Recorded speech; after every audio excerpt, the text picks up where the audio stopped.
नमस्कार, VNM news में आप सभी का स्वागत है। मैं हूं रंजना दवे। देश दुनिया की छोटी बड़ी खबरों से पहले आइए नजर डालते हैं आज की हेडलाइंस पर।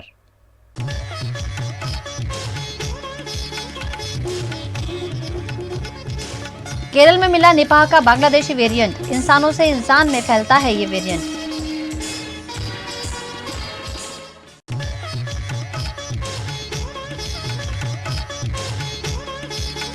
मानहानि मामले में दिल्ली सीएम को नहीं मिली राहत, समन पर गुजरात कोर्ट में हाजिर होंगे अरविंद केजरीवाल।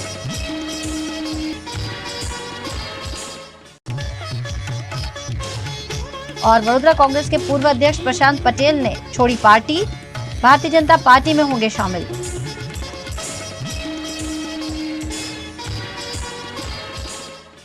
केरल में अब निपाह का बांग्लादेशी वेरिएंट मिलने पर अब वायरस का खतरा बढ़ता हुआ नजर आ रहा है। केरल के कोझिकोड में निपाह वायरस के बढ़ते मामलों के बीच गुरुवार 14 सितंबर को सभी स्कूल कॉलेज 2 दिनों के लिए बंद रखने का आदेश जारी किया गया है। यहाँ निपाह वायरस से 2 लोगों की मौत हो चुकी है। एक 9 साल का बच्चा आईसीयू में है। न्यूज एजेंसी पीटीआई के मुताबिक एक स्वास्थ्य कर्मचारी में भी निपाह वायरस की पुष्टि हुई है। इसी के साथ केरल में निपाह के अब तक 5 मामले सामने आ चुके हैं। गुरुवार को सेंट्रल हेल्थ टीम केरल के कोझिकोड पहुंची है। ये टीम जिला प्रशासन के साथ निपाह वायरस को लेकर बैठक करेगी। बुधवार को कोझिकोड मेडिकल कॉलेज की एक टीम ने निपाह वायरस की जांच के लिए मृतोकारा गांव से सुपारी और अमरूद के सैंपल्स लिए। इससे पहले केरल की स्वास्थ्य मंत्री वीना जॉर्ज ने बताया कि प्रदेश में जिस वायरस की पुष्टि हुई है वो बांग्लादेशी वेरिएंट है। ये इंसानों से इंसानों में फैलता है। इस वायरस से मृत्यु दर अधिक है, पर यह कम संक्रामक है। कोझिकोड मेडिकल कॉलेज की एक टीम मुरुथोकारा गांव पहुंची। निपाह वायरस की जांच के लिए गांव के पेड़ों से सुपारी और अमरूद के सैंपल्स लिए गए हैं। दिल्ली सीएम अरविंद केजरीवाल और आप के राज्यसभा सांसद संजय सिंह के खिलाफ प्रधानमंत्री नरेंद्र मोदी की स्नातक उपाधि के मसले पर विवादित बयान देने के आरोप है। इस मामले समन्स रद्द करने के लिए दोनों आरोपियों की अर्जी खारिज कर दी गई है। अहमदाबाद के सेशन कोर्ट से दिल्ली के सीएम अरविंद केजरीवाल को मानहानि मामले में राहत नहीं मिली है। सत्र न्यायालय ने अरविंद केजरीवाल की अर्जी खारिज कर दी, जिसमें गुजरात विश्वविद्यालय की ओर से दाखिल मानहानि मामले में कोर्ट के समन को रद्द करने की गुहार लगाई गई थी। बता दें कि दिल्ली के मुख्यमंत्री और आम आदमी पार्टी के संयोजक अरविंद केजरीवाल और आप के राज्यसभा सांसद संजय सिंह के खिलाफ प्रधानमंत्री नरेंद्र मोदी की स्नातक उपाधि के मसले पर विवादित बयान देने के आरोप हैं। समन्स रद्द करने के लिए दोनों आरोपियों की अर्जी खारिज कर दी गई है। अहमदाबाद जिला अदालत में मजिस्ट्रेट जे.एम. ब्रह्मभट्ट की कोर्ट ने दोनों नेताओं को सम्मन किया था। इस मामले की सुनवाई और फैसला शीघ्र करने के लिए गुजरात हाईकोर्ट ने अहमदाबाद जिला अदालत के मुख्य जज को एक जज नियुक्त कर मामले की सुनवाई विशेष तौर पर कराने को कहा था। इसके बाद 6 सितंबर को सुनवाई शुरू हुई और 8 सितंबर को पूरी हो गई। बता दें कि गुजरात विश्वविद्यालय ने इन दोनों नेताओं की विवादास्पद टिप्पणियों को अपमानजनक बताते हुए आपराधिक मानहानि का मुकदमा दायर किया था। लोकसभा चुनाव से पहले नेताओं का दल बदल लगातार जारी है। उसमें बड़ा नाम वडोदरा के पूर्व कांग्रेस अध्यक्ष प्रशांत पटेल का सामने आया है। वडोदरा कांग्रेस के अध्यक्ष के रूप में सेवाएं दे चुके कांग्रेस के नेता प्रशांत पटेल ने कांग्रेस पार्टी के प्राथमिक सदस्य पद से इस्तीफा दे दिया है। साथ ही उन्होंने ऐलान किया है कि 17 सितंबर को देश के प्रधानमंत्री नरेंद्र मोदी के जन्मदिन पर 1000 से ज्यादा कार्यकर्ताओं के साथ वे भारतीय जनता पार्टी में जुड़ जाएंगे।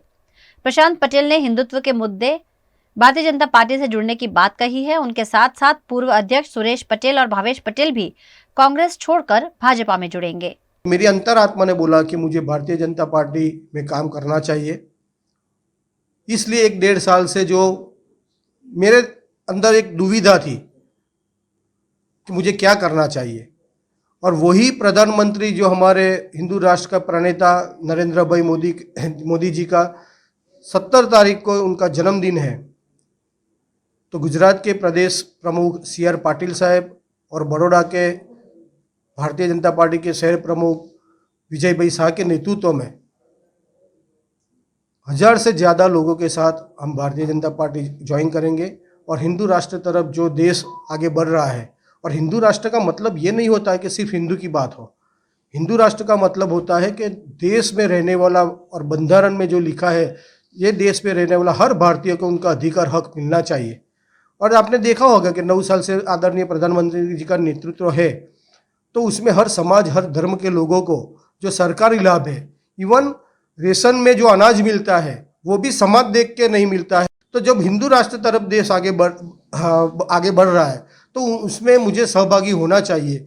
वही सोच लेके मैं भारतीय जनता पार्टी ज्वाइन कर रहा हूँ। मुझे ना ही टिकट का कोई मोह है, ना ही कोई पद का मोह है।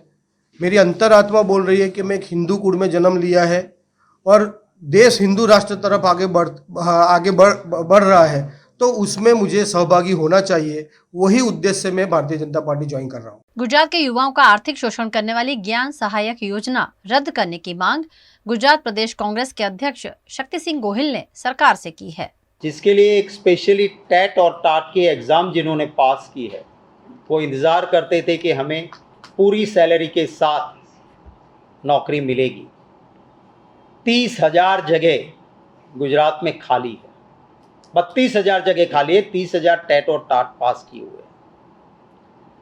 इन युवाओं के भविष्य पे बिल्कुल ख्याल नहीं रखा गया, विद्यार्थियों के भविष्य पे ख्याल नहीं रखा गया और गुजरात की भाजपा सरकार ने ज्ञान सहायक योजना माने फिक्स सैलरी, अरे जब कॉन्स्टिट्यूशन का सिद्धांत ये है इक्वल वर्क इक्वल पे, तो क्यों ऐसा हो रहा है? हम इसका विरोध करते हैं। हमने मांग की है कि ज्ञान सहायक योजना को तुरंत खारिज किया जाए और पूरी सैलरी के साथ इन बच्चों को नौकरी मिले। गुजरात में अगर 32,000 टीचर्स नहीं है तो आप किस मुंह से कहोगे कि भविष्य अच्छा होगा? मैंने खुद मुख्यमंत्री जी को और एजुकेशन मिनिस्टर को खत लिख के पूरी डिटेल दी है उसमें कि आपको पूरी सैलरी के साथ ही टीचर्स की रिक्रूटमेंट करनी चाहिए। जम्मू कश्मीर के सबसे बड़े आतंकी हमले में कर्नल, मेजर और कश्मीर पुलिस के डीएसपी शहीद हुए हैं। कश्मीर में पिछले 3 दिनों में आतंकियों के साथ एनकाउंटर में आर्मी और पुलिस के 3 अफसर शहीद हो गए हैं। एक अन्य जवान लापता भी है। दरअसल अनंतनाग जिले के गाडोल में 3 से 4 आतंकियों की मौजूदगी की सूचना के बाद सेना और पुलिस ने संयुक्त ऑपरेशन शुरू किया था। रात होने पर ऑपरेशन रोक दिया गया था। 13 सितंबर बुधवार सुबह जब दोबारा तलाश शुरू की गई तो आतंकियों ने घने जंगल में घात लगाकर घेराबंदी की और हमला कर दिया। उन्होंने अंधाधुंध फायरिंग की। इसके चलते 19 राष्ट्रीय राइफल्स के commanding officer colonel Manpreet Singh, major Ashish Ghonchak और जम्मू कश्मीर पुलिस के डीएसपी हुमायूं भट्ट शहीद हो गए हैं। मनप्रीत मोहाली के और मेजर आशीष पानीपत और भट्ट कश्मीर के बडगाम के रहने वाले थे। लश्कर ए तैयबा से जुड़े प्रतिबंधित रेजिस्टेंट फ्रंट ने हमले की जिम्मेदारी ली है। अफसरों का मानना है कि ये वही आतंकी है जिनसे 4 अगस्त को कुलगाम के जंगल में मुठभेड़ में 3 जवान शहीद हो गए थे। कश्मीर में पिछले 3 साल में ये सबसे बड़ा हमला है। इससे पहले कश्मीर के हंदवाड़ा में 30 मार्च 2020 को 18 घंटे चले हमले में कर्नल, मेजर और सब इंस्पेक्टर समेत 5 अफसर शहीद हुए थे। पुलिस ने कहा है कि अनंतनाग में लश्कर के 2 आतंकी छिपे हैं जिन्हें सेना ने घेर लिया है। उनमें से एक नागम कोकरनाग का रहने वाला उजेर खान है। उजेर पिछले साल जुलाई में लश्कर से जुड़ा था। खबरों का दौर यूं ही चलता रहेगा। फिलहाल वक्त है एक ब्रेक का। क्या बेरियाट्रिक सर्जरी को लेकर आपके मन में कोई दुविधा है? तो आपकी दुविधा को सुलझाते हैं Devarsh bariatrics hospital. Nutrition awareness month पर देवर्ष बेरियाट्रिक्स हॉस्पिटल का ओबेसिटी सपोर्ट ग्रुप प्रोग्राम, जहां मौका मिलेगा आपको old bariatric surgery operated patient से मिलने का, उनसे बातचीत करने का और साथ ही बेरियाट्रिक सर्जरी के बारे में ज्यादा जानकारी लेने का। बेरियाट्रिक सर्जरी के बाद क्या होना चाहिए, डाइट और एक्सरसाइज, उस पर डॉक्टर चिराग परीक और डॉक्टर धारा देंगे मार्गदर्शन। 17 सितंबर रविवार 6 बजे से रात 9 बजे तक, रॉयल ऑर्चिड सेंट्रल, मुजमहुड़ा रोड, प्रथम एवेन्यू, अकोटा, वडोदरा।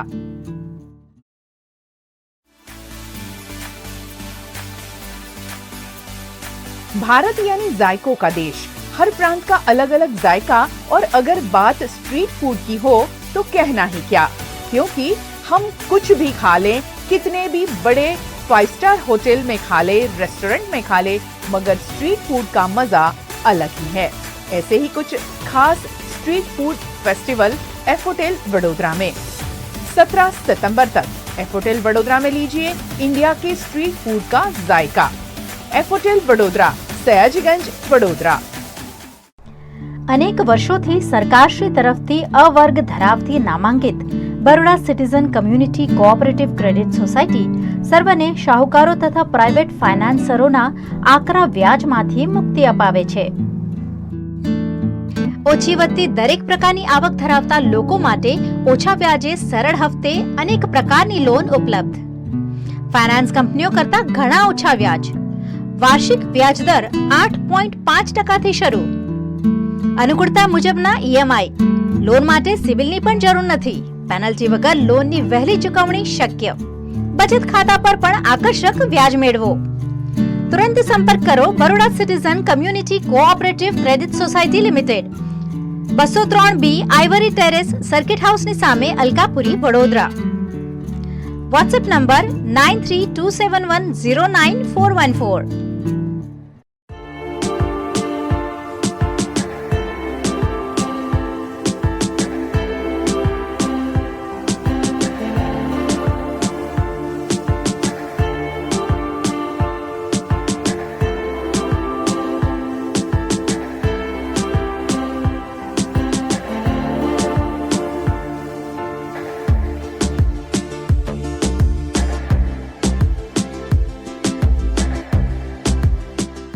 भारत ले रहा है इलेक्ट्रिक अंगड़ाई. क्यों न हम साथ चले, साथ चले, साथ बढ़े, साथ बढ़े.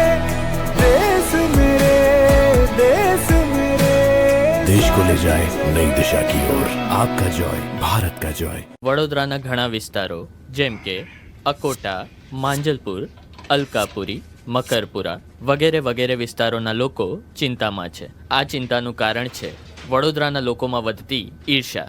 જી હા, અને આ ઈર્ષાનો સ્ત્રોત છે તરસાલી એરિયામાં આવેલ રેઝિડેન્શિયલ પ્રોજેક્ટ દર્શનમ પ્લેસ. ઘણી બધી એમિનિટીઝથી ભરપૂર આ 2 અને 3 BHK પ્રોજેક્ટ બની ગયો છે નવા ઘર શોધવાવાળા લોકો માટે એક અનોખો અવસર.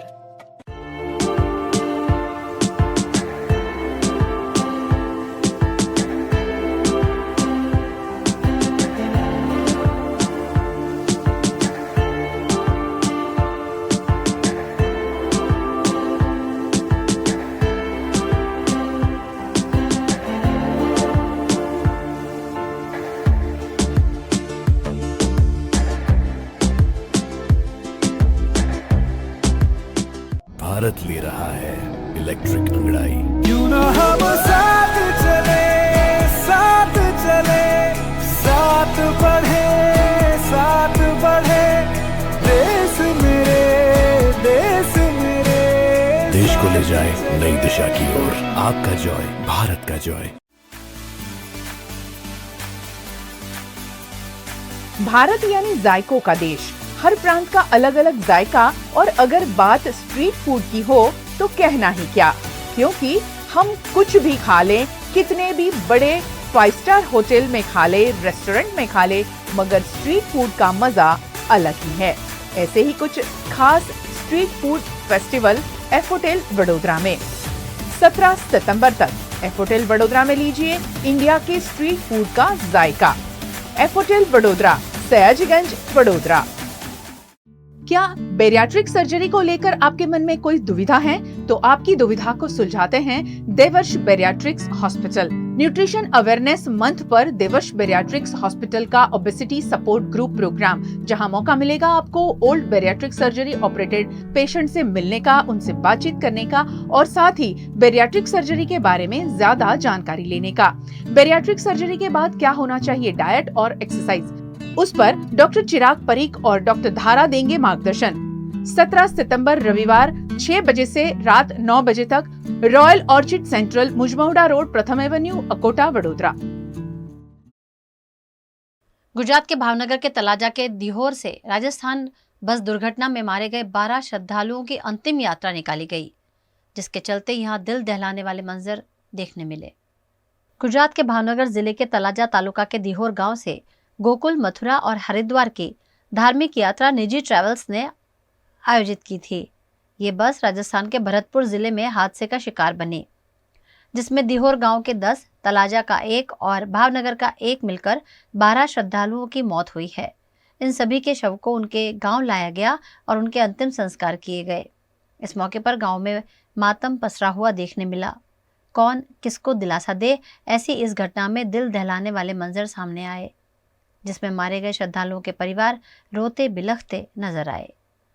उनको माननीय प्रधानमंत्री जी, अब गुजरात के लाडले और देश के यशस्वी प्रधानमंत्री नरेंद्र मोदी जी के पीएमओ से हमारे प्रदेश भाजपा को मैसेज आया और हमारे जिला अध्यक्ष माननीय बड़े भाई ऋषि बंसल जी के नेतृत्व में हमारी भारतीय जनता पार्टी की पूरी टीम वहां घटनास्थल पर पहुंची, घायलों को अस्पताल पहुंचाया और मृतकों को हॉस्पिटल पहुंचा के उनका पोस्टमार्टम कराने की सारी कार्रवाई की, जिसमें 11 लोग तो मौके पे एक्सपायर हो गए, एक हॉस्पिटल पहुंचते पहुंचते एक्सपायर हो गए। तो कुल 11 लोगों की इसमें मौत हो गई और 8 लोग घायल हुए, जिनमें 3 गंभीर रूप से घायल हैं, जो जयपुर एसएमएस अस्पताल में उनका इलाज चल रहा है।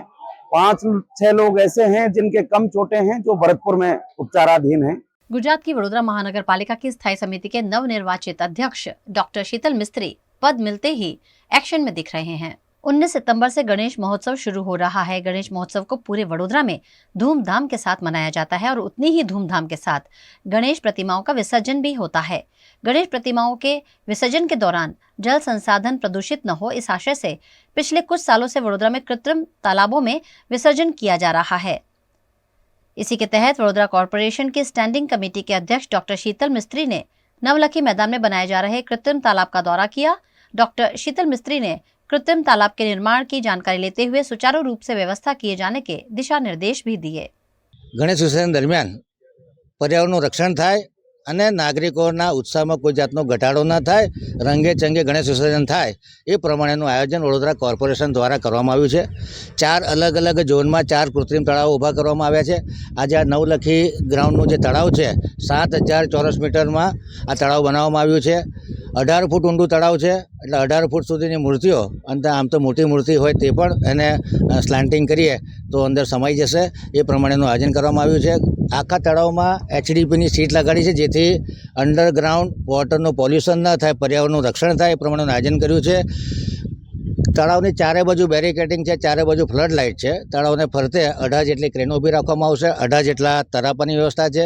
2024 में होने वाले लोकसभा चुनाव को लेकर गुजरात कांग्रेस लगातार एक्शन दिखाते हुए पार्टी को मजबूत कर रही है। गुजरात में लोकसभा चुनाव से पहले कांग्रेस पार्टी द्वारा शक्ति सिंह गोहिल को प्रदेश अध्यक्ष बनाया गया है। शक्ति सिंह गोहिल लोकसभा चुनाव के मद्देनजर लगातार पार्टी को मजबूत करने में जुटे हुए हैं। लोकसभा चुनाव की तैयारी को ध्यान में रखकर कांग्रेस के पूर्व विधायकों की एक बैठक का आयोजन गुजरात के अहमदाबाद में किया गया, जिसमें सभी पूर्व विधायकों को प्रदेश अध्यक्ष शक्ति सिंह गोहिल द्वारा अलग अलग जिम्मेदारी दी गई है। कांग्रेस के प्रदेश अध्यक्ष शक्ति सिंह गोहिल की अगुवाई में आयोजित इस बैठक में कांग्रेस के पूर्व विधायक बड़ी संख्या में शामिल हुए। गुजरात के वडोदरा में रेलवे स्टेशन से 2 संदिग्ध युवकों के पास से लाखों रुपए के सोने चांदी के जेवर और मोबाइल फोन बरामद हुए हैं। वडोदरा रेलवे स्टेशन पर रेलवे यार्ड में रेलवे पुलिस के द्वारा पेट्रोलिंग की जा रही थी। उस दौरान 2 संदिग्ध युवकों को पकड़ा गया। संजय वसावा और विष्णु परमार नामक इन युवकों के पास से सोने चांदी के जेवर और मोबाइल फोन बरामद हुए हैं। रेलवे पुलिस પોતાની ફરજ પર હતી તે દરમિયાન 2 સગપડતા ઈસમો મુસાફરખાનામાંથી મળી આવેલા હતા, જેની સઘન પૂછપરછ કરતા તેઓ પાસેના મોબાઈલો ચોરીના હોવાનું જણાવેલું અને ત્યારબાદ તેની કડકાઈથી વધુ પૂછપરછ કરતા તેમની પાસેથી 2 સોનાની બંગડી, મંગળસૂત્ર તથા ટીકો જેવી સોનાના દાગીના મળી આવેલા હતા અને તેઓને આ બાબતે તેમની પાસે કોઈ પણ પ્રકારના બિલ કે કોઈ આધાર પુરાવા ન હોય તેઓની 41D મુજબ અટક કરવામાં આવેલ છે। હાલમાં ફરિયાદીઓનો કોન્ટેક્ટ ચાલુ છે અને 4 જેવા ગુના ડિટેક્ટ થાય છે। જૂના ગુના તેઓ બંને આરોપીઓ જે છે એમાં સંજય વસાવા પોતે હાફ મર્ડર એટલે 307માં પકડાયેલો છે, લૂંટમાં પકડાયેલ છે અને જે વિષ્ણુ છે એ પણ 307માં પકડાયેલ છે અને દારૂના પ્રોહિબિશનના ગુનામાં પકડાયેલ છે। शेयर बाजार में सेंसेक्स और निफ्टी लगातार नई ऊंचाइयों को छू रहे हैं, जिससे निवेशकारों को बड़ा फायदा हो रहा है। शेयर बाजार ने आज यानी गुरुवार 14 सितंबर को ऑल टाइम हाई रिकॉर्ड बनाया है। सेंसेक्स ने आज कारोबार के दौरान 67,771 का स्तर छुआ। निफ्टी में भी 20,167 का स्तर टच किया। हालांकि इसके बाद मार्केट थोड़ा नीचे आया और सेंसेक्स 52 अंकों की तेजी के साथ 67,519 के स्तर पर बंद हुआ। वहीं निफ्टी में भी 33 अंकों की तेजी रही, ये 20,103 के स्तर पर बंद हुआ। आज बैंक और ऑटो शेयर में 1% से ज्यादा की तेजी देखने को मिली। बीते एक साल में सेंसेक्स 12% से ज्यादा चढ़ा है। 14 सितंबर 2022 को ये 60,346 पर था, जो अब 67,771 पर पहुंच गया है, यानी इसमें 7,425 अंक की तेजी आई है। वहीं निफ्टी में भी बीते एक साल में करीब 11% की तेजी आई है। गुजरात के वडोदरा शहर में कैफीन कैफे ने अपना 10th बर्थडे कलरव स्कूल के स्पेशल बच्चों और कलाकारों के साथ मनाया। मानसिक रूप से दिव्यांग बच्चों के साथ सेलिब्रेशन किया गया। भाईली मेन रोड पर स्थित कैफीन कैफे पिछले 10 सालों से लोगों में काफी लोकप्रिय है। 10वीं वर्षगांठ के मौके पर यहां वडोदरा के कलाकारों को खास प्लेटफॉर्म दिया गया और साथ ही दिव्यांग बच्चों के साथ केक काटकर खुशियां मनाई गई। स्थानीय युवा धन को कला के प्रति जागरूक करने और वडोदरा की कला और संस्कृति को बढ़ावा देने के भागरूप कैफीन कैफे द्वारा ये खास आयोजन किया गया, जिसमें बड़ी संख्या में कलाकारों ने और दिव्यांग बच्चों ने शिरकत करते हुए उनकी खुशियों में साझेदारी की। ये 4 दिन का फेस्ट है जो 14, 15, 16, 17 4 दिन तक हम फूड, आर्ट और कल्चर के लिए 4 दिन तक इवेंट कर रहे हैं। वो आज ये स्पेशल बच्चों ने केक कट की और इसमें जो भी पार्टिसिपेट है वो लोकल आर्टिस्ट बड़ौदा के अलग अलग आर्ट फॉर्म यहाँ पे परफॉर्म करेंगे, जैसे कि टेक्सचर आर्ट है, कैरिकेचर है, पेंटिंग है, फिल्म मेकिंग है, पोएट्री है, स्टैंड अप कॉमेडी है। ऐसा 4 दिन तक पूरा फेस्टिवल है जो बड़ौदा के आर्टिस्ट परफॉर्म करेंगे और बड़ौदा की पब्लिक के लिए परफॉर्म करेंगे। To introduce work, sculpture, food, art forms, different kinds of art forms like texture है, fabric है, sculpture है, caricature है, theaters भी हम लोगों ने रखा है। फूड के लिए कॉफ़ी कैसे अलग अलग टाइप से बनाई जा सकती है वैसा वर्कशॉप भी रखा है, तो everyone can know कि how different kinds of coffees are।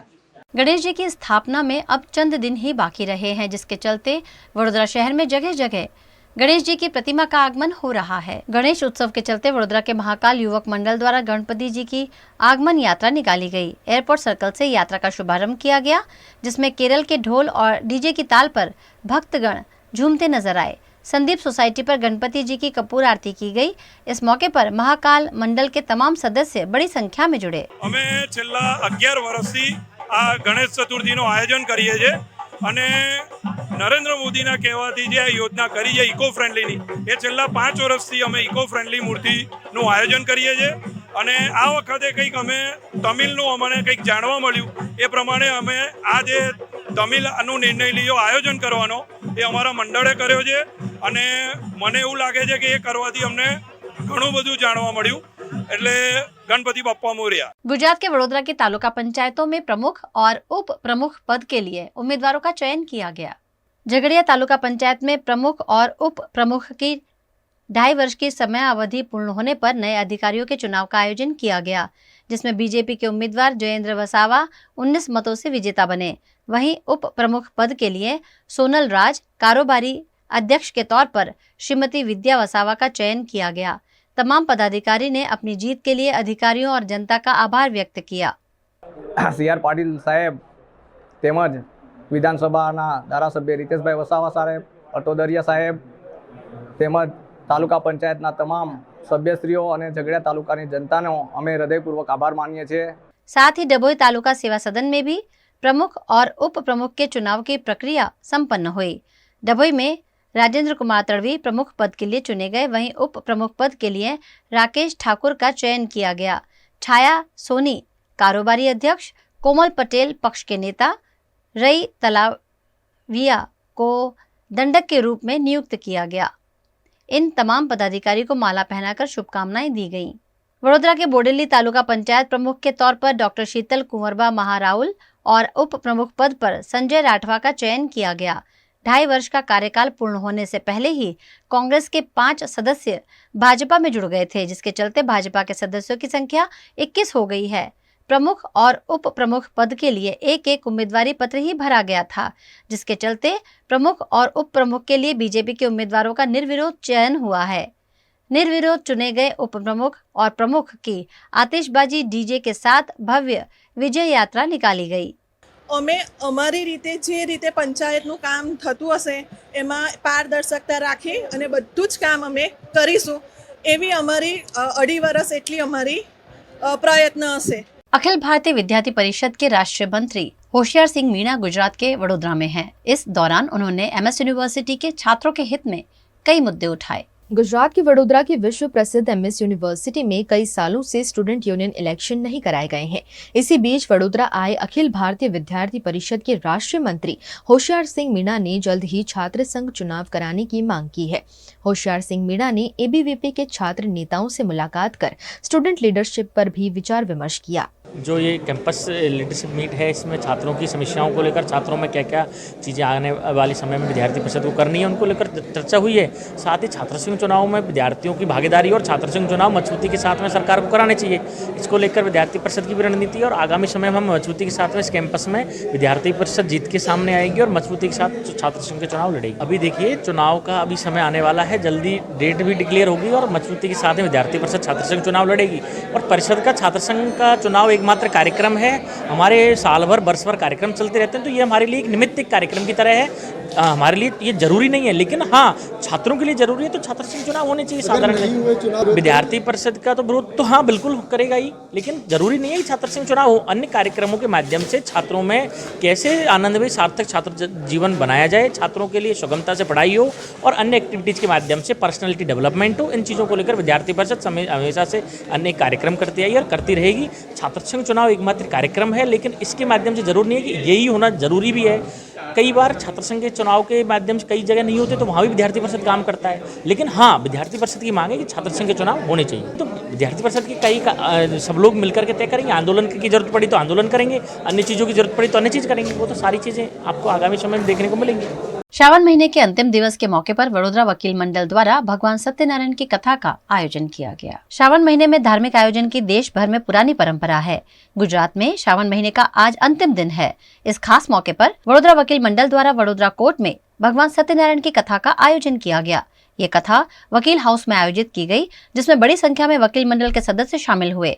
सभी ने सुख और समृद्धि की मंगल कामना के साथ भगवान सत्यनारायण की कथा में हिस्सा लिया। आज श्रावण मास का लास्ट डे है और सभी वकीलों के लिए हमने आज सत्यनारायण देव की कथा का आयोजन किया है। आप देख सकते हैं कि ये कथा में कोर्ट में बहुत सारे वकील उपस्थित हैं और पक्षकार भी है और उनके जो कोर्ट में स्टाफ है उनको भी हमने निमंत्रित किया है। ये सबकी हाजिरी में सत्यनारायण देव की आज कथा हो रही है। पवित्र श्रावण मास का ये आज छिल्ला दिन है, उसमें हम अंतिम दिन पे ये कथा का आयोजन इसलिए हमने किया है। ये सभी वकीलों और दूसरे उनके साथ जुड़े हुए पक्षकार और कोर्ट गण सभी की स्वास्थ्य और तंदुरुस्ती अच्छी बनी रहे, उनका फ्यूचर भी अच्छा बना रहे और सभी तरीके से फलदायी बने, इसलिए हमने ये कथा का आयोजन किया है। गुजरात के वडोदरा में वेस्टर्न रेलवे मजदूर संघ के पूर्व महामंत्री स्वर्गीय जे.जी. माहुरकर दादा की तृतीय पुण्यतिथि पर रक्तदान शिविर का आयोजन किया गया। सालों तक रेलवे कर्मचारियों के हित में काम करने वाले वेस्टर्न रेलवे मजदूर संघ के पूर्व महामंत्री और NFIR के राष्ट्रीय उपाध्यक्ष स्वर्गीय जे.जी. माहुरकर दादा की आज तीसरी पुण्यतिथि है। इस मौके पर वडोदरा वेस्टर्न रेलवे मजदूर संघ द्वारा रेलवे स्टेशन पर रक्तदान शिविर का आयोजन किया गया, जिसमें Vadodara DRM Jitendra Singh, western railway मजदूर संघ के महामंत्री RG काबर, वेस्टर्न रेलवे मजदूर संघ के अध्यक्ष शरीफ खान पठान समेत के अग्रणियों की उपस्थिति रही। यहाँ पे अभी तक 2500 डोनर्स ऑलरेडी बता रहे रजिस्टर कर दिए गए हैं। बहुत हमारे बहनें हैं कि उन्हें डोनेशन शुरू कर दिया है, तो बहुत अच्छी पहल है। इस मौके पर गोधरा, कौसंबा, भरूच, मियागाम, आनंद, नडियाद, अहमदाबाद, प्रतापनगर, वडोदरा यार्ड, इलेक्ट्रिक लोगो, शेड और अन्य ब्रांच के रेल कर्मचारियों ने रक्तदान कर सामाजिक उत्तरदायित्व निभाया। भारी संख्या में रक्तदाताओं रजिस्ट्रेशन कालथी लगभग 250 ઉપર કરાયું છે અને મોટી તાદાદમાં રક્તદાન શિબિર થઈ રહ્યું છે। ખાસ કરીને અમારી યંગ બહેનો છોકરીઓ પણ રક્તદાન કરી રહી છે। हम हर डिवीजन में सोशल एक्टिविटीज़ करते हैं, जैसे ब्लड डोनेशन कैंप है, हेल्थ चेकअप कैंप है, हॉस्पिटल में फ्रूट बांटने का काम है, गरीब बच्चों को सहाय करने का काम है। ऐसी जो सोशल एक्टिविटीज़ है वो आज के दिन हम हर डिवीजन में, मतलब पूरी वेस्टर्न रेलवे में मजदूर संघ की ओर से मजदूर संघ की टीम करती है।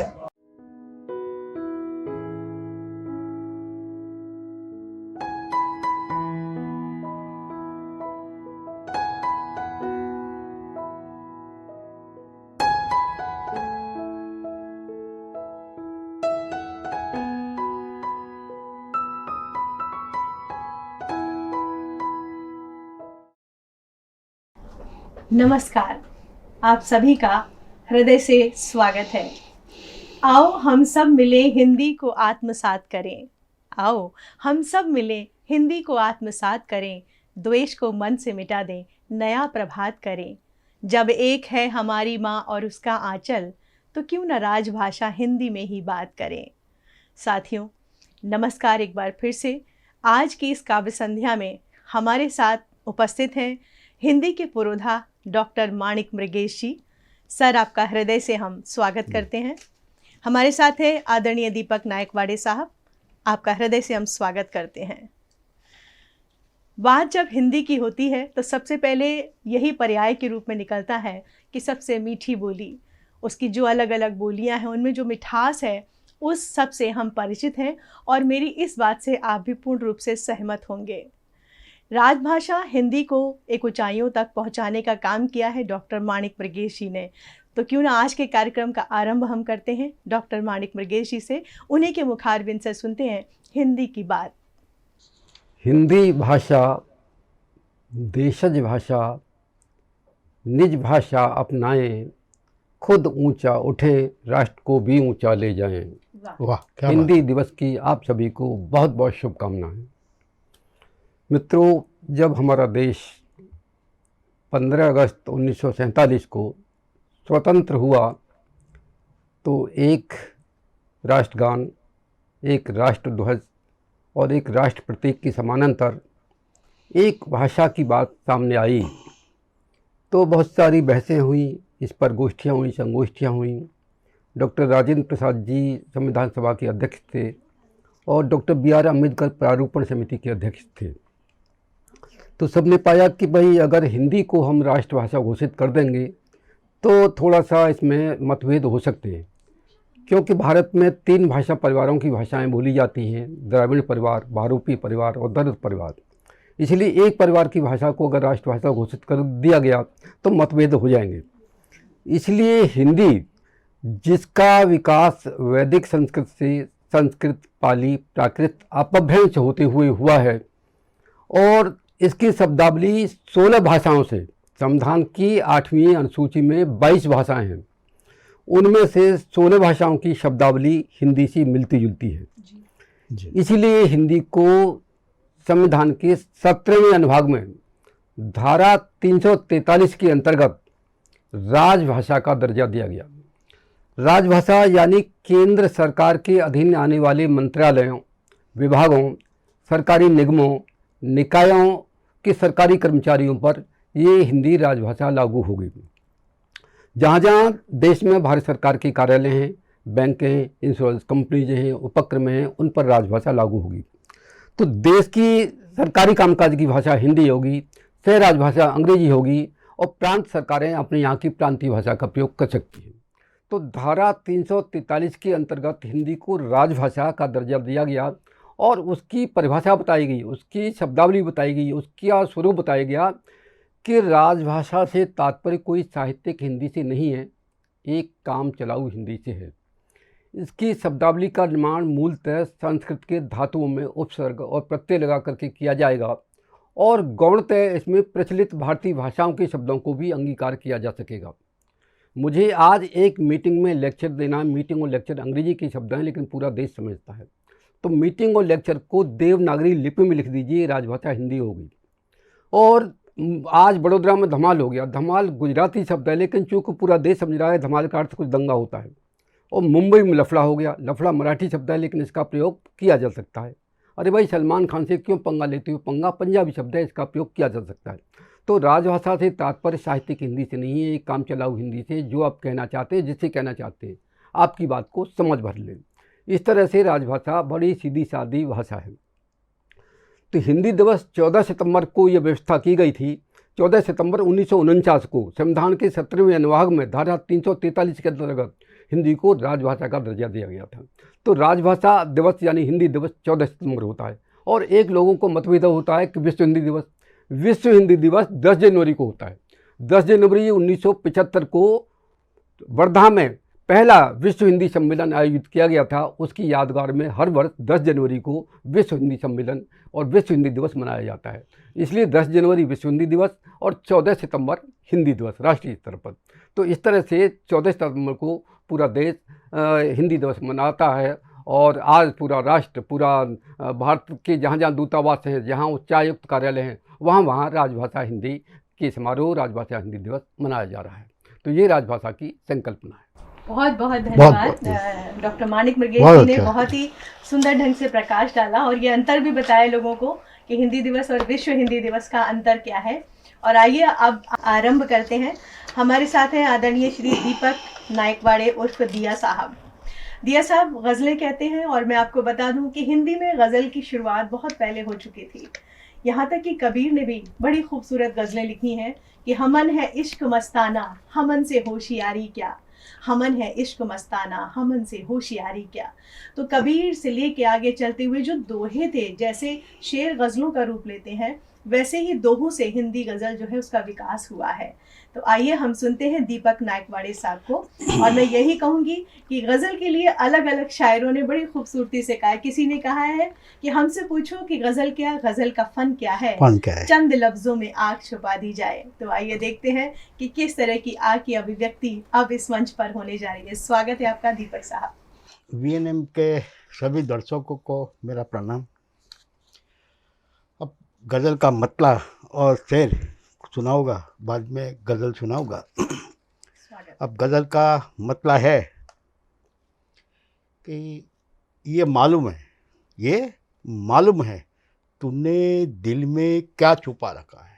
ये मालूम है तूने दिल में क्या छुपा रखा है। तूने जिसको सुनाया था उसने मुझे बता रखा है। क्या बात है, वाह वाह, अच्छा। तूने जिसको सुनाया था उसने मुझे बता रखा है। और शेर है कि हद से और कद से ज़्यादा उसे मैं दे न सका। हद से और कद से ज़्यादा उसे मैं दे न सका। वो मुझसे खपा है, मैंने भी उसे खपा ही रखा है। क्या बात। वाह वाह। ऐसा ही एक गज़ल का मतलब कि अपन देखते हैं कि बहुत पैसा आता है तो बहुत गर्मी आती है। ऐसा एक शेर है कि वो बेअदबी में जैसा तैसा बोलता है। वो बेअदबी में जैसा तैसा बोलता है, जाना कि वो नहीं उसका पैसा बोलता है। क्या बात। जाना कि वो नहीं उसका पैसा बोलता है। और शेर है कि उसकी नीलामी होते खुद मिलने गया मैं। उसकी नीलामी होते खुद मिलने गया मैं। अब ज़रा देखो क्या और कैसा बोलता है। अब ज़रा देखो क्या और कैसा बोलता है। अब ज़रा देखो क्या और कैसा बोलता है। ऐसा ही गज़ल का एक मतलब है कि लोगों को मेरी आंखें शराबी लगती है। लोगों को मेरी आंखें शराबी लगती है। मुझे तो उनकी नज़रों में ही खराबी लगती है। मुझे तो उनकी नज़रों में ही खराबी लगती है। मुझे तो उनकी नज़रों में ही खराबी लगती है। और शेर है कि लोग यहाँ प्यार अपने हिसाब से करते हैं। लोग यहाँ प्यार अपने हिसाब से करते हैं। सिर्फ माँ की मोहब्बत बेहिसाबी लगती है। सिर्फ माँ की मोहब्बत बेहिसाबी लगती है। ऐसा एक गज़ल का मतलब शेर है स्वागत है कि अब सच का दम घुट जाता है। अब सच का दम घुट जाता है सच बोलकर। अब सच का दम घुट जाता है सच बोलकर। ना के साथ उसे रहना पड़ता है। ना के साथ उसे रहना पड़ता है हाँ बोलकर। क्या बात। ना के साथ उसे रहना पड़ता है हाँ बोलकर। और शेर है कि फरियादी मरने के बाद हुआ फैसला। फरियादी मरने के बाद हुआ फैसला। अब क्या मिलने वाला है किसी को कुछ बोलकर। अब क्या मिलने वाला है किसी को, अब क्या मिलने वाला है किसी को कुछ बोलकर। ऐसे ही एक गज़ल का मतलब शेर है कि कुछ ऐसे भी रिश्ते होते हैं। कुछ ऐसे भी रिश्ते होते हैं भीड़ में हंसते हैं, खलवत में रोते हैं। भीड़ में हंसते हैं, खलवत में रोते हैं। उनकी जलन का कारण मैं नहीं हूँ, उनकी जलन का कारण मैं नहीं हूँ। जो ऊंची परवास से मेरी जलते हैं, जो ऊंची परवास से मेरी जलते हैं, जो ऊंची परवास से मेरी जलते हैं। जो और एक गज़ल है, गज़ल का मतलब है, स्वागत है। है खुशियाँ, है खुशियों का, लेकिन गम का मंजर लगता है खुशियों का, लेकिन गम का मंजर लगता है। आंधी से बढ़कर अब रिश्तों का डर लगता है खुशियों का, लेकिन गम का मंजर लगता है। आंधी से बढ़कर अब रिश्तों का डर लगता है। और शेर है कि आंधी से बढ़कर अब रिश्तों का डर लगता है कि शक के माहौल ने मुझे ऐसा घेरा है। शक के इस माहौल ने मुझको ऐसा घेरा है, शक के इस माहौल ने मुझको ऐसा घेरा है। हर इंसान के जेब में मुझको खंजर लगता है। हर इंसान के जेब में मुझको खंजर लगता है, हर इंसान के जेब में मुझे खंजर लगता है।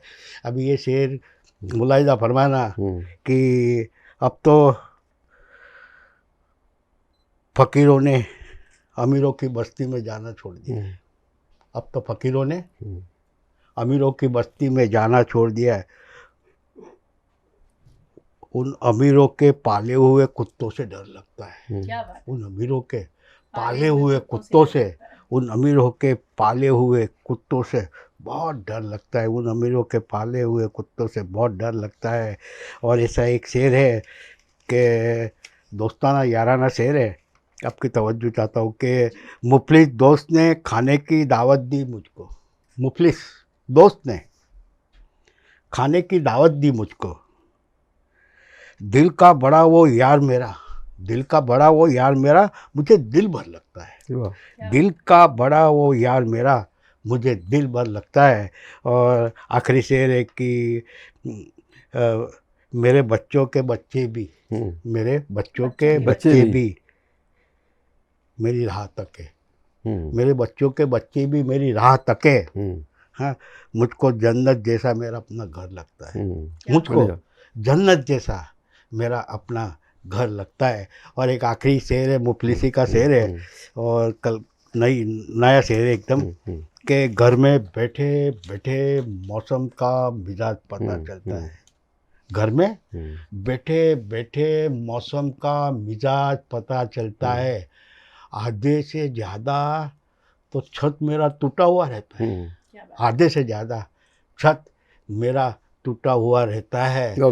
आधे से ज़्यादा छत मेरा टूटा हुआ रहता है। ने अब सोच ही लिया है, अब सोच ही लिया है कि अब सोच ही लिया है कि नजूमी का ही धंधा करो। अब सोच ही लिया है नजूमी का ही धंधा करो।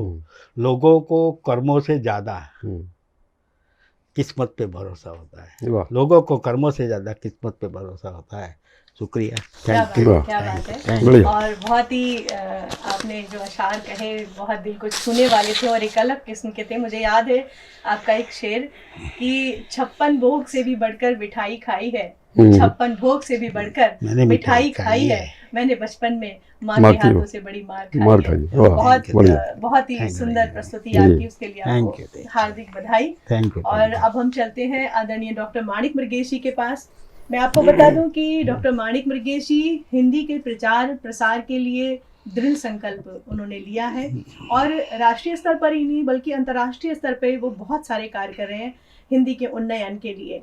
वो जिस देश में जाते हैं वहाँ पे हिंदी की पताका लहराते हैं। और आज हम चाहेंगे विशेष रूप से कि उनकी हास्य व्यंग्य की रचनाएं जिनकी धूम है पूरे हिंदुस्तान में, लोग सुनना चाहते हैं। और उसमें से विशेष रूप से एक छाता तरणेतर, वो हम जरूर आज सुनना चाहेंगे। सर, स्वागत है आपका। धन्यवाद डॉक्टर राखी जी। मैं पहले 5 दोहे आप लोगों को स्वागत है प्रस्तुत करना चाहूँगा आपके समक्ष। सर, मैं अगर कोई पंथी हूँ, कोई वादी हूँ, तो कबीर पंथी हूँ और कबीर वादी हूँ। कबीर को समर्पित पहला दोहा कि प्रतिभा का डिग्रियों से नहीं कोई संबंध, प्रतिभा का डिग्रियों से नहीं कोई संबंध, अनपढ़ दास कबीर पर लाखों शोध प्रबंध। क्या बात है, अनपढ़ दास कबीर पर लाखों शोध प्रबंध। वाह। प्रतिभा का डिग्रियों से नहीं कोई संबंध, बेशक, बेशक। अनपढ़ दास कबीर पर लाखों शोध प्रबंध। दूसरा दोहा देखिए कि शालाओं में, शाला मतलब पाठशाला, कि शालाओं में अब बिके बैग बूट परिधान, शालाओं में अब बिके बैग बूट परिधान, ज्ञान यहाँ बिकता नहीं उसकी अलग दुकान। वाह वाह। ज्ञान यहाँ बिकता नहीं उसकी अलग दुकान। अलग दुकान, क्या बात है। बच्चा जब पैदा हुआ था वह बिल्कुल नग्न। कबीर की खानदान का दोहा ये कि बच्चा जब पैदा हुआ था वह बिल्कुल नग्न, समाज ने चिपका दिए जाति धर्म के चिन्ह। वाह। समाज ने चिपका दिए जाति धर्म के चिन्ह, जीते जी रोटी नहीं मरने पर हर द्वार। दोहा देखिए कि जीते जी रोटी नहीं मरने पर हर द्वार, जीते जी रोटी नहीं मरने पर हर द्वार, ऐसे ही ज्यादा मिले हमको श्रवण कुमार। ऐसे ही ज्यादा मिले हमको श्रवण कुमार। खान पान परिधान है बिल्कुल निजी पसंद, खान पान परिधान है बिल्कुल निजी पसंद, जाति धर्म और प्रांत से बिल्कुल नहीं संबंध। जाति धर्म और प्रांत से बिल्कुल नहीं संबंध। बहुत अब कुछ व्यंग रचना देखिए, छोटी छोटी क्षणिकाएं। क्षणिका मतलब एक क्षण की। फूलन देवी से आप लोग सभी परिचित हैं। फूलन देवी हमारे मध्य नहीं है, लेकिन उनकी याद पूरे संसार उनको जानता है। तो विश्वविख्यात एक रही है शख्सियत। आप जानते हैं कि फूलन देवी संसद के लिए भी चुनी गई थी, सांसद भी बनी थी। जब वे संसद में गई और संसद की कार्यवाही में भाग लिया, कार्यवाही में भाग लेकर के बाहर आई, मीडिया कर्मी आ गए, संवाददाता आ गए और बहुत सारे पत्रकार आ गए। तो उन्होंने बहुत सारे प्रश्न किए और फूलन देवी से एक प्रश्न किया एक पत्रकार ने, उसका उत्तर क्या दिया देखिए। आपका ध्यान चाहूँगा, देश की राजनीति पर यह व्यंग है। फूलन से पत्रकारों ने किया प्रश्न, फूलन से पत्रकारों ने किया प्रश्न, संयोग से वियोग से या राजकारण के योग से आपका हो गया संसद के लिए चयन। फूलन से पत्रकारों ने किया प्रश्न, संयोग से वियोग से या राजकारण के योग से आपका हो गया है संसद के लिए चयन। तो संसद में बैठते हुए आपको कैसा लग रहा है? तो संसद में बैठते हुए आपको कैसा लग रहा है? फूलन बोली, अपने परिवार के साथ बैठने में अच्छा ही लग रहा है। वाह वाह वाह वाह, क्या फूलन के सब बाप हैं, बहुत अच्छा, फूलन से कम कोई नहीं। बहुत अच्छा सर, वाह।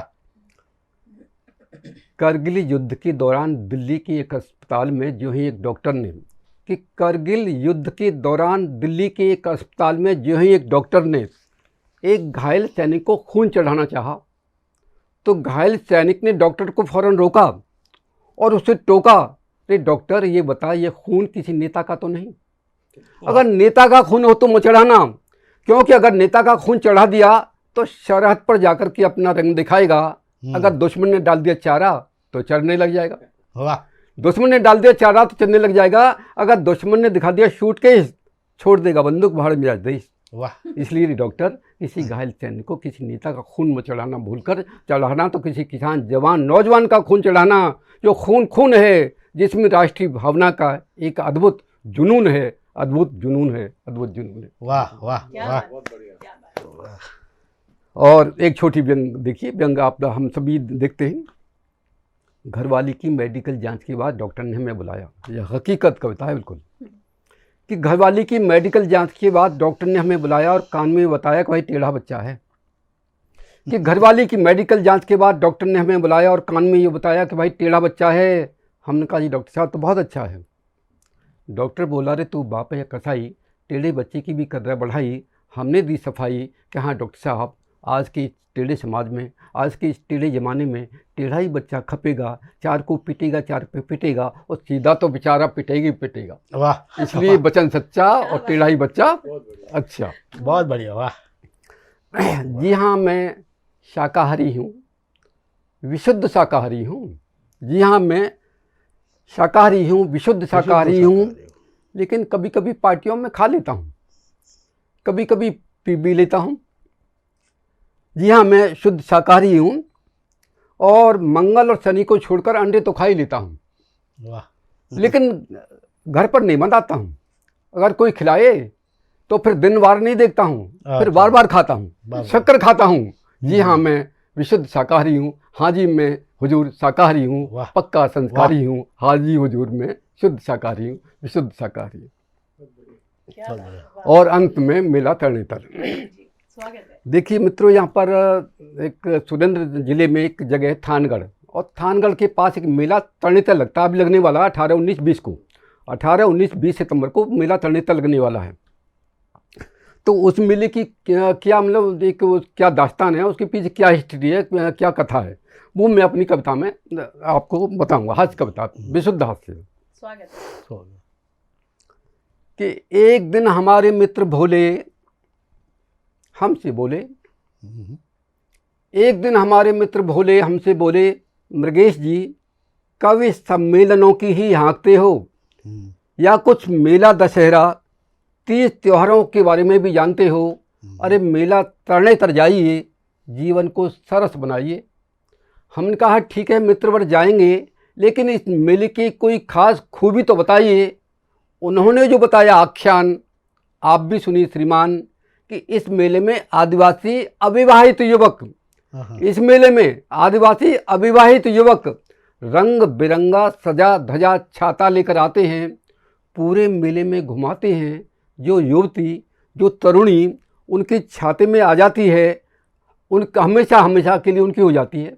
जो तरुणी, जो युवती उनके छाते में आ जाती है, हमेशा के लिए उनकी हो जाती है, यानी कि परिणय सूत्र में बन जाती है। इतना सुन अपन का मन भी ललचाया, इतना सुन अपन का मन भी ललचाया, और दूसरे दिन भोर होते ही मेला तरणेतर जाने का प्लान बनाया। घर आकर पत्नी को बताया, सुनती हो कल मेला तरणेतर जाना है, वहाँ आए हुए कलाकारों से एक इंटरव्यू लाना है। असली बात नहीं बताई कि कल मेला तरणेतर जाना है, वहाँ आए हुए कलाकारों से एक इंटरव्यू लाना है। इतना सुन पत्नी मुस्कराई, ठीक है चले जाना मगर छाता मत ले जाना, चले जाना मगर छाता मत ले जाना। इतना सुन हमारे अरमानों पे फिर गया पानी। अरे इसको कैसे मालूम पड़ गई ये राम कहानी? हमने कहा देवयानी तुमने सब कर दिया गुड़ गोबर, तुम कहती हो छाता में ले जाना, और हमने बहुत बड़े छाते के लिए दिया था ऑर्डर, ताकि 10वीं सी युवतियाँ आ जाएं, जीवन को खूब सरस बनाएं। मित्रों अब आप ही बताएं इस छाते का हम क्या करें, कहाँ ले जाएं, कहाँ घुमाएं, कहाँ ले जाएं, कहाँ घुमाएं। और मित्रों ये कवि गोष्ठी का अभी एक चरण पूरा नहीं हुआ है। हमारा जो संचालन कर रही हैं, और संचालन क्या इनकी डॉक्टर राखी सिंह कटियार जी आज राष्ट्रीय नहीं एक अंतर्राष्ट्रीय मंचों पर जा रही हैं, बड़े सम्मान के साथ जा रही हैं। तो मैं इनको प्रस्तुत करना चाहूँगा, और अमीर खुसरो साहब के एक दोहे से। अमीर खुसरो संसार के सबसे पहले दोहेकार हैं, सबसे पहले आशु कवि हैं। आशु कवि तुरंत कविता लिखने वाले, स्पॉन्टेनियस कवि। उनसे बड़ा कवि भारत में कोई नहीं हुआ है। कबीर के बाद हुए हैं तो कबीर हुए, और अमीर खुसरो के बाद अगर व्यंगकार हुए तो कबीर हुए। अमीर खुसरो साहब आशु कवि थे। एक बार एक रास्ते में जा रहे थे, तो रास्ते में जा रहे तो उनको प्यास लगी, तो एक पनघट आपने पता नहीं आप लोगों ने तो नहीं देखे होंगे, हमने तो देखे हैं कि एक पनघट पर पहुँचे अमीर खुसरो साहब। वहाँ 4 पनिहारें पानी भर रही थी, तो उन्होंने कहा कि हमें प्यास लगी है, कृपया पानी पिला दें। तो एक पनिहारिन ने उनको पहचान लिया कि भाई तो आप तो अमीर खुसरो साहब लग रहे हैं, और आप तो आशु कवि हैं, संसार आपको जानता है कि आप तुरंत कविता लिखते हैं, आप कोई शब्द दें और कविता लिखते हैं। तो सर मैं आपको एक शब्द दे रही हूँ, उस पर आप कविता सुनाएं, तो दीजिए कि मेरा शब्द है खीर शब्द, खीर शब्द पर कविता सुनाएं। दूसरी महिला बोली अगर आप आशु कवि हैं तो साहब मेरा भी एक शब्द है, मेरा शब्द है चरखा, कि चरखा शब्द पे आप कविता सुनाएं। तीसरी बोली कि अगर ऐसा ही है तो मेरा शब्द भी है ढोल, ढोल शब्द पे कविता सुनाएं। चौथी बोली सर अगर ऐसा ही आप आशु कवि हैं तो मेरा भी एक शब्द है, मेरा शब्द है कुत्ता, आप इस पे कविता सुनाएं। 4 महिलाएं 4 शब्द, खीर, चरखा, ढोल और कवि। तो देखिए उन्होंने अमीर खुसरो साहब ने कहा सुनिए दोहा। तो अमीर खुसरो साहब ने दोहा कहा, खीर पकाई जतन से, खीर पकाई जतन से, चरखा दिया चलाए।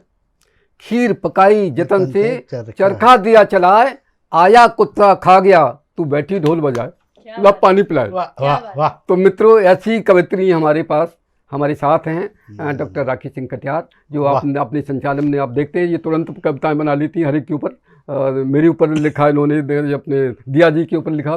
तो मैं उनका स्वागत करते हुए उनको सम्मान के साथ उनको कहता हूं कि आज अपनी इस गोष्ठी के अंतिम चरण में अपने गीतों से इस समा बांधें और हिंदी दिवस को सफल बनाएं।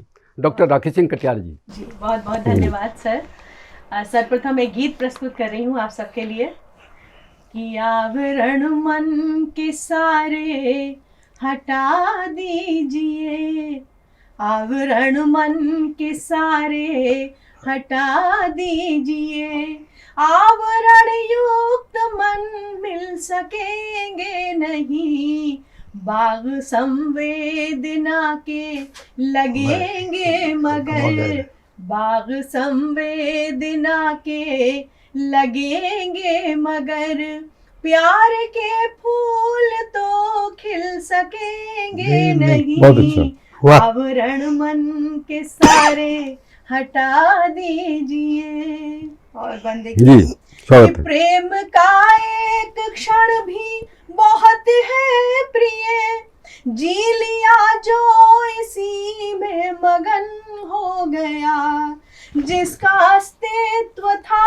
एक कण की तरह, प्रेम वरदान पाकर गगन हो गया, जिसके चरणों को अंगद सा आशीष है, जिनके चरणों को अंगद सा आशीष है, लाख चाहे मगर हिल सकेंगे नहीं, आवरण मन के सारे हटा दीजिए।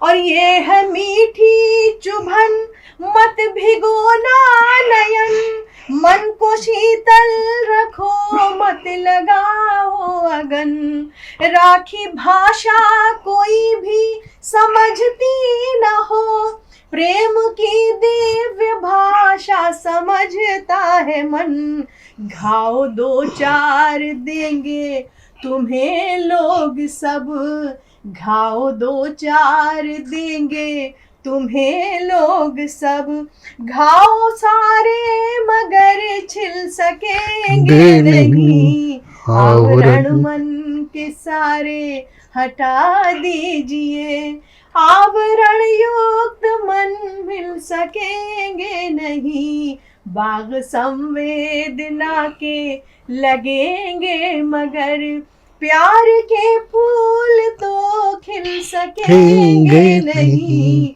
आवरण मन के सारे हटा दीजिए। बहुत बहुत अच्छा, बहुत बढ़िया, बहुत अच्छा। और एक गजल जी प्रस्तुत करने जा रही हूँ। बिल्कुल। कभी याद करके देखो, कभी याद आके देखो, कभी याद करके देखो, कभी याद आके देखो, तुम्हें खुद से प्यार होगा, कभी दिल लगा के देखो, वाह। कभी दिल लगा के देखो, नहीं आजमाते हैं हम कभी अपने दोस्तों को, नहीं आजमाते हैं हम कभी अपने दोस्तों को, है यकीन नहीं अगर तो हमें आजमा क्या बात, बहुत अच्छा, बहुत अच्छा, है यकीन बहुत अच्छा, अगर तो हमें आजमा के देखो। और आप सबके लिए शेर है कि न रहो उदास ऐसे, है हंसी बड़ी ये दुनिया, न रहो उदास ऐसे, है हंसी बड़ी ये दुनिया कभी अपना गम भुला के जरा मुस्कुरा के देखो, बहुत अच्छे, वाह। कभी अपना गम भुला के मुस्कुरा के देखो। और ये समस्या का समाधान कैसे मेरे शेर से प्रस्तुत कर रही हूँ कि जो गिरे हुए हैं उनको न नजर से तुम गिराओ, जो गिरे हुए हैं उनको न नजर से तुम गिराओ, क्यों नजर से गिर रहे हैं ये नजर उठा के देखो, वाह। क्यों नजर से गिर रहे हैं ये नजर उठा के देखो। और मक्ते का शेर देखिए कि किसे हम सफर बनाऊं, किसे हाल दिल सुनाऊं, किसे हम सफर बनाऊं, किसे हाल दिल सुनाऊं, मैं तुम्हें सुना के देखूं, मैं तुम्हें सुना के देखूं, मुझे तुम सुना के देखो, मैं तुम्हें सुना के देखूं, तुम मुझे सुना के देखो। तुम्हें खुद से प्यार होगा कभी दिल लगा के देखो, कभी दिल लगा के देखो, कभी दिल लगा के देखो। वाह वाह बहुत बहुत धन्यवाद। और आज की इस काव्य संध्या में सभी लोगों ने जो प्रस्तुतियां दी, बहुत ही सुंदर प्रस्तुति रही सभी की। और ये याद रखिए कि हफीज़ अपनी बोली मोहब्बत की बोली, न हिंदी न उर्दू न हिंदुस्तानी। जब बोले मीठा बोले, दिल से बोले, और आपके दिल की बात दूसरे के दिल तक अगर पहुंच जाती है तो वो बोली, वो भाषा सार्थक होती है। आपको बहुत सारी हिंदी दिवस की शुभकामनाओं के साथ अब हम विदा लेते हैं। धन्यवाद।